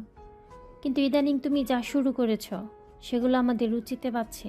তাই তোমাকে 2 দিন সময় দিলাম, এই 2 দিনের মধ্যে তুমি আমাদের বাসা ছেড়ে অন্যত্র চলে যাবে। তোমাকে আর আমাদের এখানে থাকতে দেওয়া হবে না। কিন্তু খালা, এভাবে হঠাৎ আমি একটা মেয়ে মানুষ কোথায় চলে যাব? আর এগুলো জানতে পারলে আমার মা অনেক টেনশন করবে। তুমি কোথায় যাবে আর কি করবে সেই ব্যাপারে আমাদের চিন্তা করার সময় নেই। তোমার বিষয়টা তুমি নিজেই বুঝে নাও। তোমাকে এখানে থাকতে দিয়েছিলাম, কিন্তু এসব ফষ্টি নষ্টি করার অনুমতি তো আমরা দেইনি। তাই এখন তুমি কি করবে না করবে সেই ব্যাপারে আমাদের না জানার কোনো আগ্রহ নেই। কথাগুলো এক নাগাড়ে বলে খাবার টেবিল থেকে তিনি উঠে চলে গেলেন। আর এদিকে নেহা কোনো রকমে খাবারটা শেষ করে নিজের রুমে চলে আসলো আর বসে বসে ভাবতে লাগলো সে এখন কোথায় যাবে আর কি করবে, আর নীল কেনই বা এগুলো করতে গেছিল। এর জন্যই তো আজ নেহাকে এমন পরিস্থিতিতে পড়তে হয়েছে। তবে যাই হোক, আগামীকাল সকাল হলেই নীলের সঙ্গে কথা বলতে হবে। এইসব ঝামেলার একমাত্র কারণ নীল, আর তাই নীলকেই এই সমস্যার সমাধান দিতে হবে। যেমন চিন্তা তেমনই কাজ। পরের দিন সকালবেলা যখন নেহা অফিসে যাওয়ার উদ্দেশ্যে বাসা থেকে বের হয়, তখনই নীল তার বাসার সামনে দাঁড়িয়েছিল আর নেহা তাকে দেখতে পেয়ে বলতে থাকে, নীল, আজ তোমার সঙ্গে আমার কিছু গুরুত্বপূর্ণ কথা আছে যেগুলো আমি বলবো আর তুমি শুনবে। আর তোমার জন্য আমাকে এই সমস্যায় পড়তে হয়েছে, তাই সমস্যার সমাধান তোমাকেই করতে হবে। আরে কি বলো তুমি? তোমার জন্য আমি নিজের জীবন দিতে প্রস্তুত, কিন্তু কি হয়েছে সেটা আমাকে খুলে বলো। আমার জন্য তোমাকে কি এমন সমস্যায় পড়তে হলো বলো আমাকে, আমি শুনছি। তোমাকে আমি কত করে বলেছি তুমি এইভাবে আমার বাসার সামনে এসে দাঁড়িয়ে থাকবে না। তুমি এইভাবে দাঁড়িয়ে থাকলে এই বিষয়টা নিয়ে সবাই সন্দেহ করবে, কিন্তু তুমি তো আমার কোনো কথাই শোনোনি। উল্টো দিনের পর দিন আমাকে বিরক্ত করেই গেছো। আজ শুধুমাত্র তোমার জন্য আমাকে বলা হয়েছে আমাকে এই বাসা ছেড়ে অন্যত্র চলে যেতে হবে। এখন তুমি নিজেই বলো আমি কোথায় যাব আর কি করব? এই ব্যাপার, এটা কোনো কথা হলো? ঠিক আছে, কোনো সমস্যা নেই, তুমি রাজি থাকলে আজকে আমি তোমাকে আমার বাসায় নিয়ে যাব, আর তারপর বিয়ে করে আমার বাড়িতেই রেখে দেব। তুমি তোমার থাকার জায়গা নিয়ে এত চিন্তিত? Please stop this nonsense. আমি কিন্তু তোমার সাথে মজা করার মুডে নেই, আমি সিরিয়াস। খালা আমাকে বলেছে আমাকে 2 দিনের মধ্যেই বাসা ছেড়ে অন্যত্র চলে যেতে হবে। এখন তুমি বলো আমাকে, আমি কোথায় যাব আর কি করব? আমি একটা মেয়ে মানুষ, বাইরের জগৎটা আমার জন্য এতটাও সহজ নয় যতটা সহজ তুমি ভাবো। কথাগুলো বলতে বলতে নেহা একদম কেঁদে দিয়েছিল, আর নেহার চোখ দিয়ে পানি পড়ছে। এই দৃশ্যটা নীল কোনোভাবেই মেনে নিতে পারছিল না, তাই সে রাস্তার মাঝখানেই নেহাকে জড়িয়ে ধরে বলতে থাকে, প্লিজ নেহা, কান্নাটা বন্ধ করো। তোমার চোখের পানি আমার একদমই সহ্য হবে না।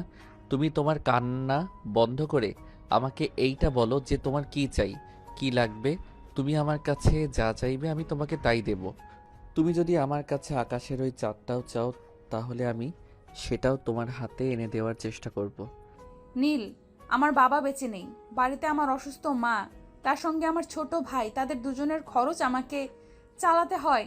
সংসারের দায়িত্ব আমার উপর। জীবনটা আমার জন্য কতটা কঠিন সেটা তুমি বুঝবে না। আমার জন্য যদি তোমাকে এই সমস্যায় পড়তে হয়ে থাকে তাহলে আই এম সো সরি, কিন্তু তোমাকে আমি সমস্যার মধ্যে বেশি দিন রাখবো না। আচ্ছা, একটা কাজ করা যায় না? দেখো, আমি যে তোমাকে ভালোবাসি, আর আমরা ভবিষ্যতে আল্লাহ চাইলে বিয়ের মতো পবিত্র সম্পর্কে আবদ্ধ হতে পারি। তাই আমি তোমাকে এই অফারটা করছি। তোমার যদি আমার অফারটা পছন্দ হয় তাহলে ভালো। আগে বলো তুমি আমাকে কি অফার করতে চাও, তারপর যদি সেটা আমার পছন্দ হয় তো আমি একসেপ্ট করব, আর যদি আমার পছন্দ না হয় তাহলে তো আর আমার কিছুই করার থাকবে না। আমরা লিভ টুগেদার করতে পারি। তোমার কথার মানে আমি বুঝতে পারলাম না। তুমি আমাকে কি বলতে চাইছো? সরাসরি একটু খুলে বলো, তাহলে আমার বুঝতে সুবিধা হবে। খুবই সিম্পল। ধরো আমরা দুজনে একটা ফ্ল্যাট নিলাম আর সেখানে থাকলাম। 1 সপ্তাহ তুমি রান্না করলে, 1 সপ্তাহ আমি রান্না করলাম। এভাবে দুজনে মিলেমিশে থাকলাম। তোমার আইডিয়াটা মন্দ না, কিন্তু আমি তোমাকে একটা কথা বলতে চাই। লিভ টুগেদারের মানে আমি মোটামুটি বুঝি, একেবারে যে বুঝি না তা কিন্তু নয়। তবে হ্যাঁ, আমরা কিন্তু একই রুমে থাকবো না, আমরা একই ফ্ল্যাটে আলাদা 2টো বেডরুমে থাকবো। ওকে, আমি রাজি, আমার কোনো প্রবলেম নেই। আর হ্যাঁ, তোমাকে তো বাসা থেকে মাত্র 2 দিন সময় দেওয়া হয়েছে, আজ আর কাল। তাহলে একটা কাজ করো, তুমি অফিসে চলে যাও, আমি আজ আর অফিসে যাব না। আমি আজকাল 2 দিনের মধ্যেই আমাদের দুজনের জন্য 2 কামরার একটা ফ্লাইট বুকিং করে নেব। অতঃপর আচ্ছা ঠিক আছে, এই কথা বলে নেহা অফিসে চলে গেল, আর নীল বের হয়ে গেল তাদের স্বপ্নের ফ্ল্যাট খুঁজতে। সারাদিন নীল সারা শহরে ঘোরাঘুরি করলো, কিন্তু কোথাও সেরকম ফ্ল্যাট খুঁজে পেল না। কিন্তু নীল ব্যর্থ হওয়ার মতো ছেলে নয়, তাই সে সন্ধ্যাবেলায় নেহাকে কল করে আর বলে, নেহা, আজকে তো সেরকম কোনো ব্যবস্থা করতে পারলাম না, তবে তুমি কোনো চিন্তা করো না। আগামীকালকের মধ্যে আমি নিশ্চয়ই কোনো একটা ব্যবস্থা করে ফেলবো। তুমি কিন্তু এ ব্যাপারে একদম কোনো চিন্তা করবে না। তুমি আমার উপর ভরসা করো। ঠিক আছে, সমস্যা নেই। আমি তোমাকে আগামীকালকের দিনটা সময় দিলাম, কিন্তু একটা কথা মনে রেখো, আগামীকালকের দিনটাই কিন্তু শেষ। কারণ তুমি খুব ভালো করেই জানো কালকে সন্ধ্যার পর আমাকে আর এই বাড়িতে ঢুকতে দেওয়া হবে না। হ্যাঁ, সেটা আমি খুব ভালো করেই জানি, আর তাই তো আমি চেষ্টা করছি। তুমি কোনো চিন্তা করো না, আল্লাহর সহায় থাকলে আমাদের একটা ব্যবস্থা নিশ্চয়ই হয়ে যাবে। অতঃপর কথা শেষ করে দুজনেই ফোন কেটে দিল, আর নেহা নিজের কাজকর্ম শেষ করে রাতের খাবার খেয়ে ঘুমিয়ে পড়ল। এদিকে নীল তার মায়ের সঙ্গে কথা বলতে মায়ের বেডরুমে গেল। কি ব্যাপার, আমার ছেলেটার কি হয়েছে? সে তো সচরাচর আমার বেডরুমে আসে না। আজকে কোনো সমস্যা হয়েছে নাকি, যেটার জন্য আমার কাছে এসেছে? মা, আসলে সেরকম কোনো ব্যাপার নয়। আমি তোমার সঙ্গে একটা কথা বলতে এসেছি। দেখো, আমি চিন্তা করেছি এখন থেকে আর বাসায় থাকবো না। তোমরা তো খুব ভালো করে জানো আমি ছোটোখাটো একটা চাকরি নিয়েছি। তাই আমি সিদ্ধান্ত নিয়েছি আমি আমার মতো করে আলাদা একটা ফ্ল্যাটে থাকবো। এটা কোনো কথা বাবা? আমি তো তোর এই কথাটাকে সাপোর্ট করতে পারছি না, কারণ তুই আমাদের একমাত্র সন্তান। আমাদের এই পুরো বাড়িটা আর যা সম্পদ আছে সব কিছুর একমাত্র উত্তরাধিকারী তুই। আর তুই কেন চাকরি করছিস সেটাই আমি বুঝতে পারছি না। আমাদের কিসের কমতি আছে? আলহামদুলিল্লাহ, তোর বাবা যা কামাই করেছে 7 পুরুষ বসে খেয়েও শেষ করতে পারবে না। দেখো মা, জীবনে টাকা পয়সা অর্থ সম্পদ এগুলো দিয়ে সব কিছু হয় না।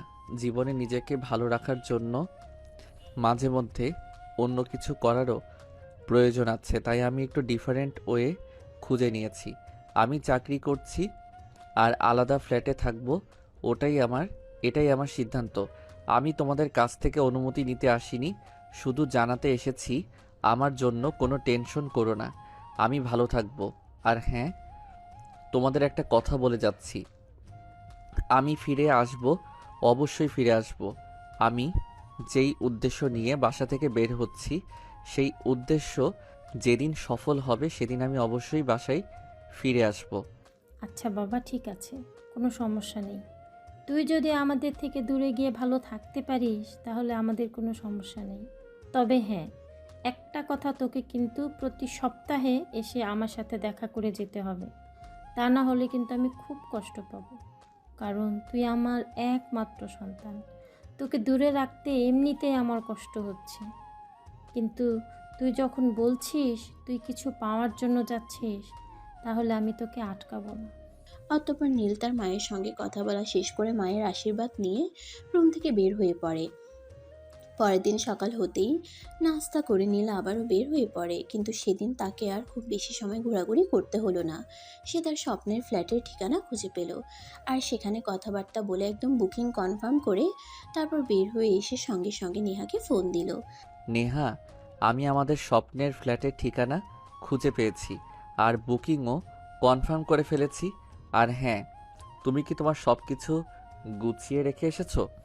হ্যাঁ, আমি আজ সকালেই সব কিছু গুছিয়ে রেখে তারপর বাসা থেকে বের হয়েছি। কারণ তুমি যদি আজ বাসা খুঁজে নাও পেতে, তাও আমাকে ওই বাসা থেকে বের হয়ে যেতে হতো।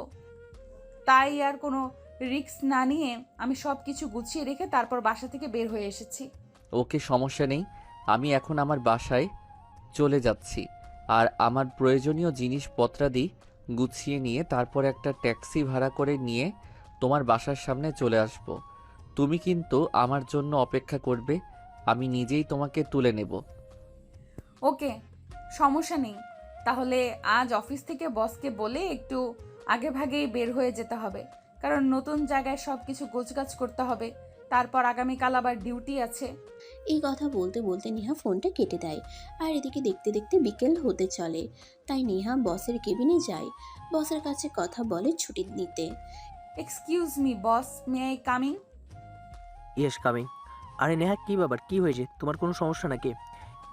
না, আসলে সেরকম কোনো ব্যাপার নয়। আসলে আজ আমার একটু ছুটি লাগবে, একটা প্রবলেমে পড়েছি, তাই বাসায় গিয়ে কিছু কাজ করতে হবে। আর যদি আমাকে 3টে নাগাদ ছুটি দিতেন তাহলে একটু ভালো হতো আর কি। এদিকে নীল আগে থেকেই ফোন দিয়ে বসকে সবকিছু জানিয়ে রেখেছিল, আর বস সবকিছু জেনেও নেহার সামনে না জানার ভান করছিল। তাই নেহাকে বলল, এই ব্যাপারে দেখো না, আসলে নীল আজ 2 দিন ধরে অফিসে আসছে না, আর এখন তুমিও ছুটি চাইছো। অফিসে অনেক কাজের প্রেশার আছে, এখন তোমাকে কিভাবে ছুটি দেই বলো তো?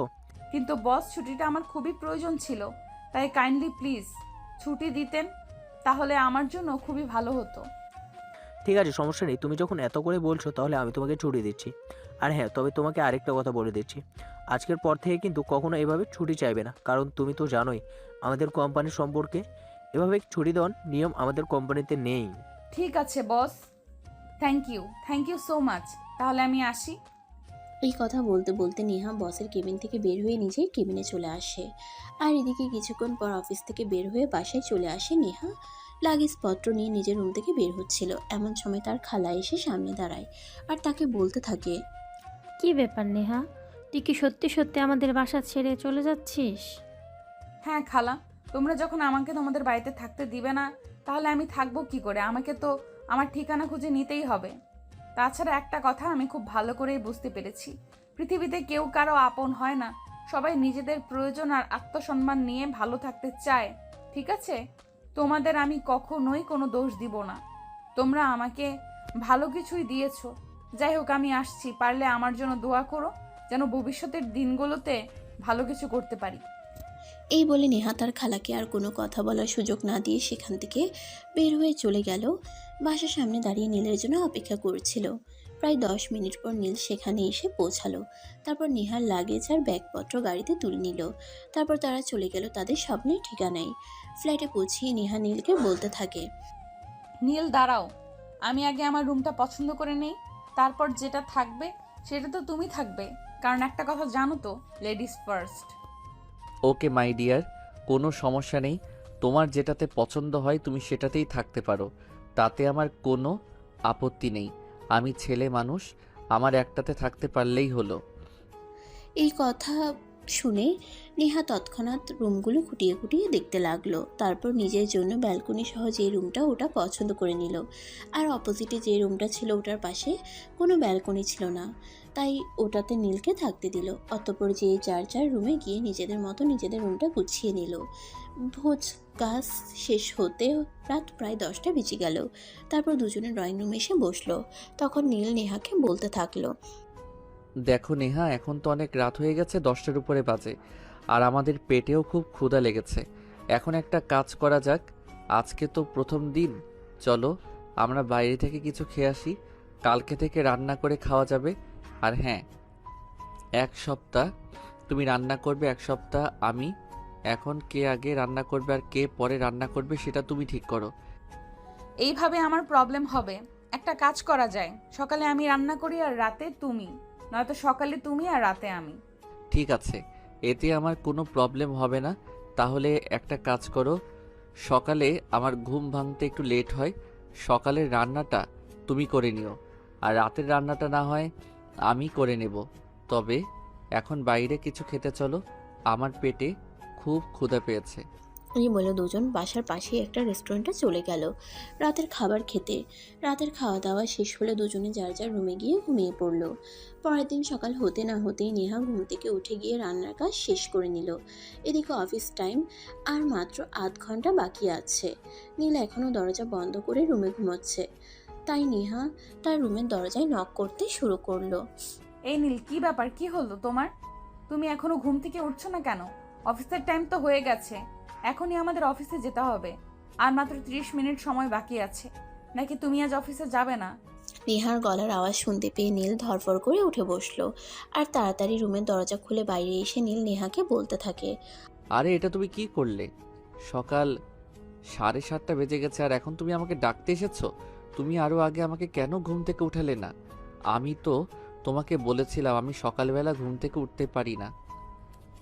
এটা তো তোমার মাথায় রাখা উচিত ছিল নাকি? আরে বাবা, তুমি আমাকে কেন দোষারোপ করছো? আমি তো সেই সকালে ঘুম থেকে উঠে ফ্রেশ হয়ে রান্না করেছি।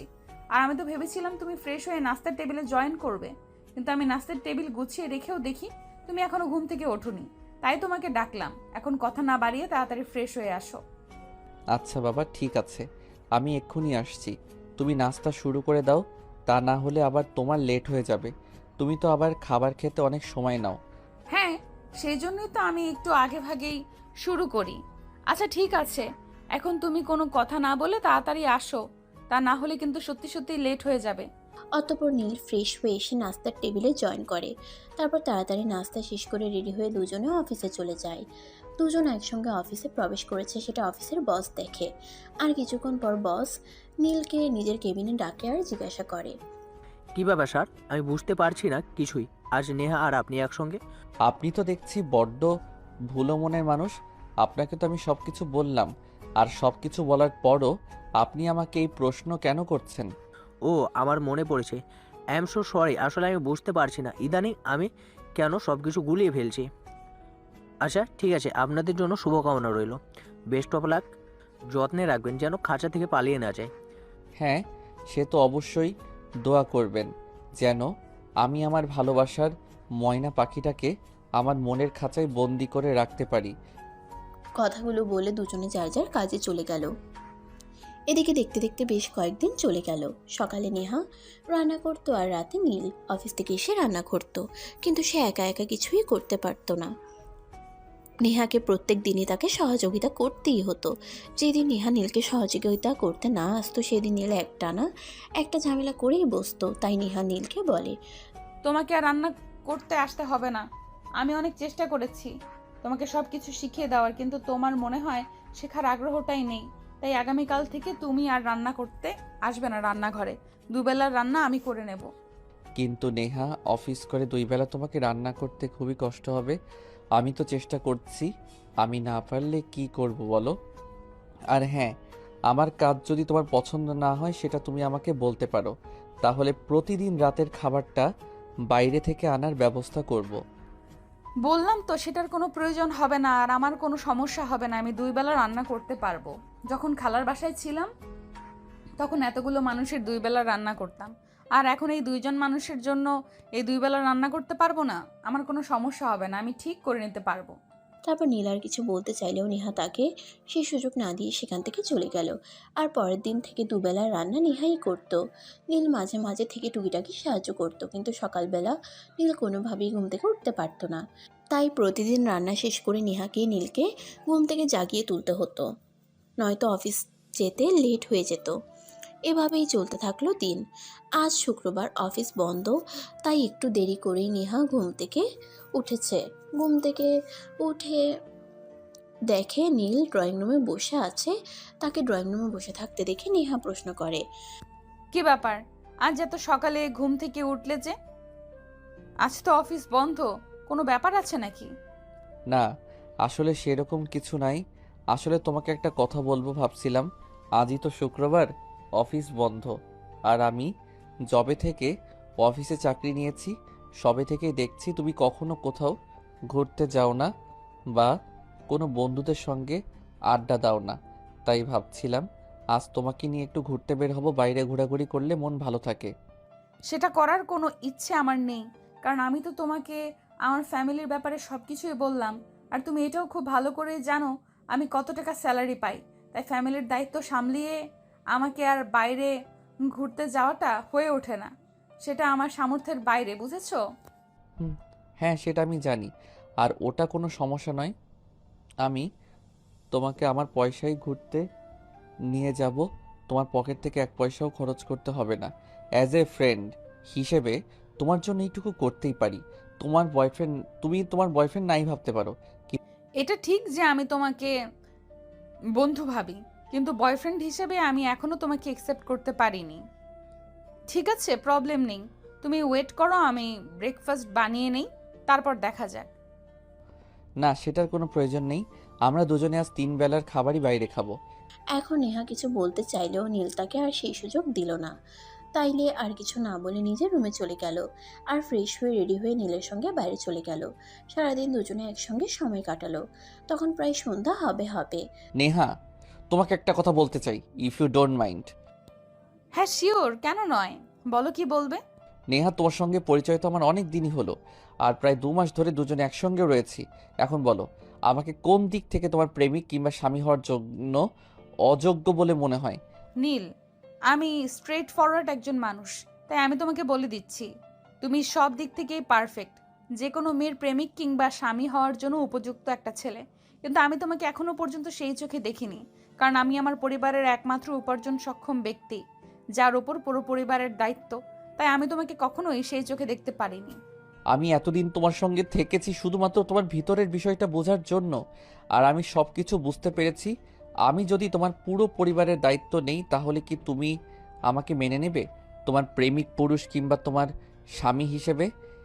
আরে তুমি কেন আমার ফ্যামিলির দায়িত্ব নিতে যাবে? আর এরকমটা কখনো হয় শুনেছো? একটা ছেলে তার প্রেমিকাকে নিজের করে পাওয়ার জন্য তার প্রেমিকার পরিবারের দায়িত্ব নেয়। কে কি করেছে, কে কি করে বা কে কি করতে চায় সেই বিষয়ে জানার বা জানতে চাওয়ার জন্য আমার বিন্দু মাত্র আগ্রহ নেই। আমি তোমাকে ভালোবাসি, আর তোমাকে পাওয়ার জন্য আমি সব কিছুই করতে পারি। আমি শুধু এইটুকুই জানি। এখন বলো, তুমি আমাকে মেনে নিবে কি নিবে না?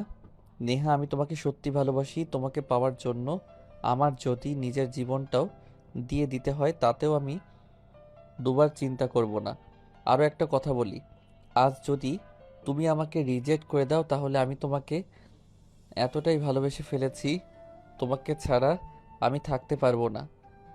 তাই আমি আজ নিজেকে বিসর্জন দিতে বাধ্য হব। প্লিজ নীল, এইভাবে কখনোই কাউকে বলতে হয় না, কারণ ভালোবাসা কিন্তু জোর করে আদায় করে নেওয়া যায় না। আমি কোনো কিছু জানি না আর জানতেও চাই না। আমি তোমাকে ভালোবাসি, শুধু এইটুকুই জানি, আর এইটুকুই তোমাকে জানাতে চাই। তুমি আমার ভালোবাসা অ্যাকসেপ্ট করবে কিনা বলো। আজ শুধুমাত্র তোমার মুখ থেকে এই কথাটা শোনার জন্যই আমি তোমাকে বাসা থেকে নিয়ে বের হয়েছি। তখনই সেখানে নেহার অফিসের বস এসে হাজির হয়। আর নেহা অফিসের বসকে দেখে অনেকটা চমকে যায় আর থতমত খেয়ে বলতে থাকে। বস, আপনি এখানে? হ্যাঁ নেহা, আমি এখানে আর আজ তোমাকে কিছু বলতে এখানে এসেছি। আমি তোমার অফিসের বস। তুমি আমাকে কি মনে করো সেটা আমি জানি না, কিন্তু আমার মনে হয় তোমাকে কিছু সত্য কথা বলা প্রয়োজন, সেগুলো আমি জানি। হ্যাঁ অবশ্যই, বলুন না কি বলবেন। আপনি আমার অফিসের বস, আমি আপনাকে অনেক সম্মান আর শ্রদ্ধা করি। আপনার যদি মনে হয় থাকে আপনার আমাকে কিছু বলার আছে, অবশ্যই বলতে পারেন। থাক না সেসব কথা। নেহা যদি নিজের মন থেকে আমাকে মেনে নিতে না পারে তাহলে সেই ভালোবাসার আমার প্রয়োজন নেই। আপনি চুপ করুন আর আমাকে বলতে দিন, কারণ আমি আপনাকে দেখেছি আপনি কতটা কষ্ট করেছেন নিজের ভালোবাসাকে নিজের করে পাওয়ার জন্য। তাই আজ আমি আর নিজের মুখ বন্ধ করে রাখতে চাই না। নেহাকে সব কিছু বলে দিয়ে যাই, তারপর নেহা কী করবে সেটা একান্তই তার ব্যক্তিগত সিদ্ধান্ত। বস, আমি আপনাদের কথার আগাগোড়া কিছুই বুঝতে পারছি না। প্লিজ আপনারা আমাকে একটু খুলে বলুন কি হয়েছে। নেহা, আসলে তোমার সামনে যে মানুষটা দাঁড়িয়ে আছে, মানে যাকে তুমি নীল বলেছেন, সেই মানুষটার আসল পরিচয় কি তুমি জানো? না বস, সেরকম কিছুই আমি জানি না, আর কখনো জানার চেষ্টাও করিনি। কে সে, কি তার পরিচয়? আমি যে কোম্পানিতে চাকরি করছি সেই কোম্পানির একমাত্র কন্যাধর আমাদের অ্যাডমিন স্যারের একমাত্র ছেলে নীল চৌধুরী। এই কথাটা শুনে নেহা এক কদম পিছিয়ে গিয়ে বলতে থাকে। মানে এতদিন তাহলে নীল আমার সঙ্গে মিথ্যে পরিচয় থেকেছে। নীল সরি, কারণ আপনি কিন্তু এটা একদমই ঠিক করেননি। আপনার আমাকে জানানো উচিত ছিল যে আপনি আমাদের কোম্পানির এমডি স্যারের একমাত্র ছেলে এবং আমাদের এই কোম্পানির ভবিষ্যৎ এমডি। কিন্তু একটা কথা কোনোভাবেই আমার মাথায় ঢুকছে না, আপনি কেন এতদিন নিজের পরিচয় লুকিয়ে রেখেছিলেন, আর কেন আপনি এভাবে আমার পেছনে ঘুরঘুর করে বেরিয়েছেন? আপনি তো কোটিপতি বাবার একমাত্র আদরের ছেলে। আপনি তো চাইলেই দেশের সেরা 10 জন সুন্দরীর মধ্যে থেকে কোনো একজনকে বেছে নিতে পারতেন বা পারেন, কিন্তু আপনি কেন আমার পেছনে পড়ে রয়েছেন?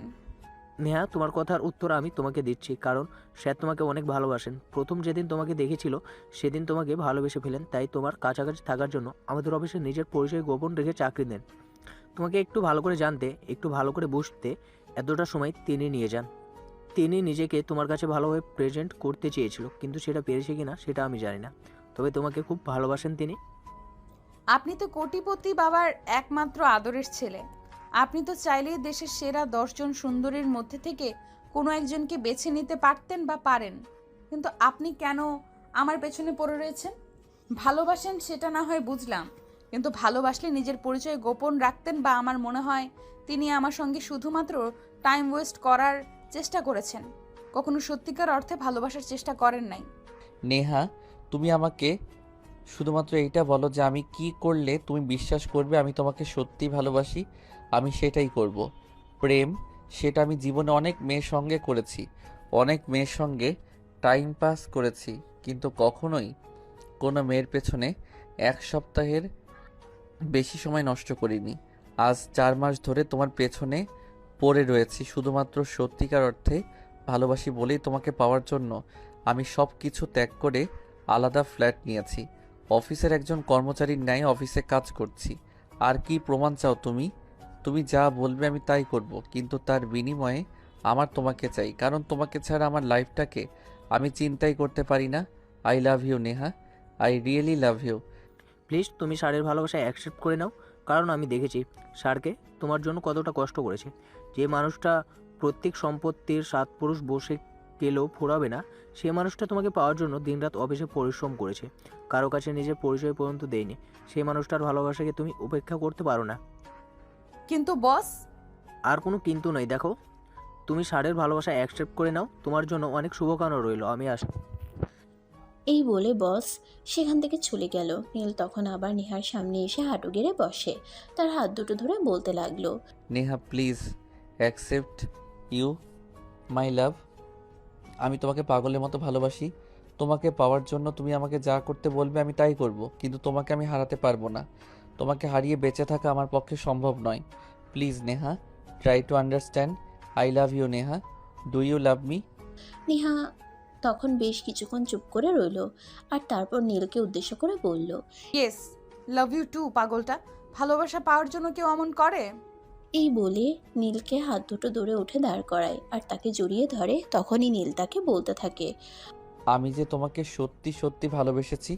তোমাকে পাওয়ার জন্য আমি সব করতে পারতাম, কারণ ভালোবাসা যে এরকমই হয়। সুখ দুঃখ কষ্ট কোনো কিছুই বাধা মানে না। সত্যিকার অর্থে কাউকে ভালোবাসলে তার জন্য নিজের জীবন পর্যন্ত দেওয়া যায়। আর আমি তো শুধুমাত্র নিজের অফিসে একজন কর্মচারীর ন্যায় কাজ করেছি মাত্র। হয়েছে, এবার কান্নাকাটি বন্ধ করো। এখন আমার শ্বশুরবাড়ি, আমাকে কবে নিয়ে যাবে সেটাই বলো। তুমি চাইলে আজই আমি তোমাকে নিয়ে যাব। তাই নাকি? ঠিক আছে, তাহলে আজকেই নিয়ে চলো। ওকে, কোনো সমস্যা নেই, তুমি 1 মিনিট ওয়েট করো। আমি শুধু তোমার আম্মুকে ফোন দিয়ে বলে দিয়েছি তোমাকে নিয়ে বাসায় আসছি। আসসালামু আলাইকুম আম্মু, তোমাকে বলেছিলাম না আমি একটা উদ্দেশ্য নিয়ে বাসা থেকে বের হচ্ছি। যেদিন আমার উদ্দেশ্য সফল হবে সেদিনই আমি ফিরে আসব। আর আজ আমার উদ্দেশ্য সফল হয়েছে, আমি বাসায় আসছি। হ্যাঁ বাবা, তুই সত্যি বলছিস? তুই আজ বাসায় আসবি? আমার যে কি আনন্দ লাগছে, আমি তোকে সেটা বলে বোঝাতে পারবো না বাবা। হ্যাঁ মা, সত্যি সত্যি আজ আমি বাসায় আসছি, আর তোমাদের বৌমাকেও আমার সঙ্গে নিয়ে আসছি। তাই তোমাকে ফোন করে জানিয়ে দিলাম নতুন বউকে বরণ করে ঘরে তোলার জন্য তৈরি হও। অতঃপর ফোন কেটে দিয়ে নীল নেহাকে নিয়ে বাড়িতে চলে আসে, আর তার মা তাদের বরণ করে ঘরে তুলে। আর সেদিন রাত্রেই কাজী ডেকে বাসায় তাদের বিয়ে পড়ানো হয় এবং সমস্ত নিয়ম কানুন মেনে তাদেরকে বাসর ঘরে পাঠিয়ে দেওয়া হয়। রাত প্রায় 12টার মতো বাজে। নীল বাসর ঘরে প্রবেশ করে আর দরজাটা লাগিয়ে দেয়। তখনই নেহা বিছানা থেকে নেমে নীলকে সালাম করতে চায়। নেহা যেই না নীলের পা স্পর্শ করতে যাবে, তখনই নীল নেহাকে টান দিয়ে নিজের বুকের সঙ্গে জড়িয়ে নেয় আর বলতে থাকে, প্রিয়তমা, অনেক কষ্টের পর তোমাকে পেয়েছি। তোমার জায়গা আমার পায়ে নয়, সারা জীবন আমার বুকেই থাকবে। কারণ খুব ভালোবাসি যে তোমায়, সারা জীবন ভালোবেসে যেতে চাই। থাকবে তো সারা জীবন আমার হয়ে? সারা জীবন আমি তোমার হয়েই থাকবো। শুধু ভালোবাসা দিয়ে আগলে রেখো, তাহলেই হবে। অতঃপর নীল নেহার কপালে আলতো করে একটা ভালোবাসার পরশ এঁকে দেয় আর তাকে নিয়ে চলে যায় জীবনের রঙিন স্বপ্ন বুনতে। যাই হোক ভিউয়ার্স, তারা তাদের জীবনের রঙিন স্বপ্ন বুনুক, আর আমরা না হয় অন্য কোনো গল্পে অন্য কারো ভালোবাসা নিয়ে কথা বলি। সে পর্যন্ত ভালো থাকবেন সবাই। অনেক অনেক শুভকামনা রইল।